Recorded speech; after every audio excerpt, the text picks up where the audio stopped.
Ayan guys, ito yung kanilang registration form or sign up form.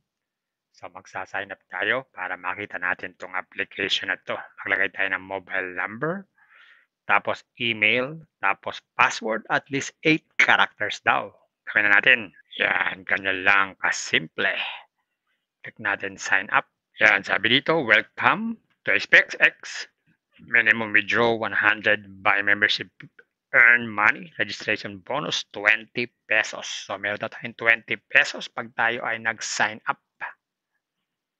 Pero wala naman dito yung 20 pesos. Nasaan kaya yun? Yun ang tanong.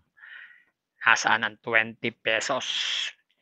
Pero wala tayong nakita. Kaya tingnan natin yung mga investment dito sa bandang gitna. And guys, ito yung kanilang mga inaalok dito na investment. Itong una ay 200 pesos daw ang kailangan natin bayaran. Tutubo daw ito ng 30 pesos every day. So, ibig sabihin, 7 araw bago mabawi ang puhunan. Wow! Pag naman daw 300 pesos, meron daw tayong kitang 40 pesos every day. So, 8 araw ito. Ito bukan 200. Ang susunod naman ay 500 pesos. 70 pesos naman po ang daily niyan. So, lumalabas dito ay 7 days bago mabawi yung puhunan. Pag naman 1K, 110 ang everyday. So, lumalabas dito 10 days bago mabawi ang puhunan. So, marami pang iba.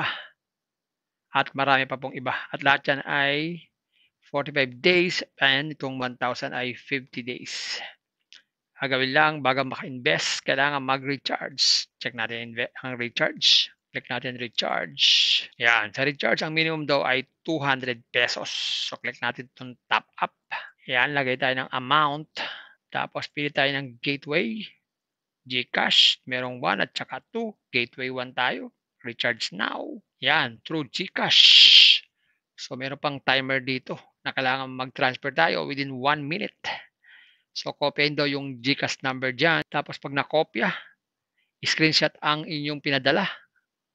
Tapos, ilagay ito ang ID, pati yung picture. Katunayan na tayo ay nagpadala sa kanila ng pera. Ganito lang. Yan, ganyan lang kasimple. Click natin submit now. So, aantayin natin yung ating deposit. Pag nag-reflect na sa ating account, pwede na tayong mag-invest. So, meron din sila ditong customer service. In case na meron tayong problem sa ating account at pwede tayong mag-log out anytime kung ayaw na natin sa application na to. Ngayon, check natin ang withdrawal. Yan, sa withdraw, ang sabi dito, ang withdrawal time is 724 hours. So, anytime pala to. At ang minimum ay 100 at wala pang fee. So, hindi tayo pwede makapag-withdraw. Dating balance ay 0. Nawawala yung 20 libre.